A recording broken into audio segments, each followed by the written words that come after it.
অনেক দেরি হয়ে গেছে, আর সুযোগ নেই। আরে মশাই, আপনার ছেলে ক্লাস 2-তে উঠে এখন অব্দি পাওয়ার হাউস অফ সেলের ব্যাপারে কিছু বলতে পারছে না, আর আপনি মনে করছেন আপনার ছেলে ভবিষ্যতে গিয়ে ডাক্তার হবে? কিন্তু আমার ছেলে তো এখনো অনেক ছোট। আরে মশাই, আপনার ছেলের মতো বয়সে ক্লাস 2-তে আমি অলরেডি ফিজিক্সের রিলেটিভিটি নিয়ে কাজ করছি।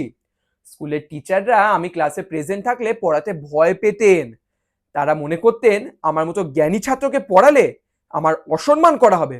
ভাবতে পারেন? তাহলে সবাই কেন বলে আপনি নাকি ক্লাস 8-ও উতরাতে পারেননি? ওইসব গুজব, লোকের কথা তো কান দেবেন না তো। আমি আপনাকে আসল ব্যাপারটা বলছি।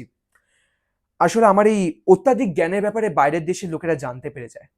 তারা তখন বুঝতে পারে এই জ্ঞান যদি একবার বেরিয়ে যায় তাদের পক্ষে কি পরিমাণ বিপদটাই না হতে পারে।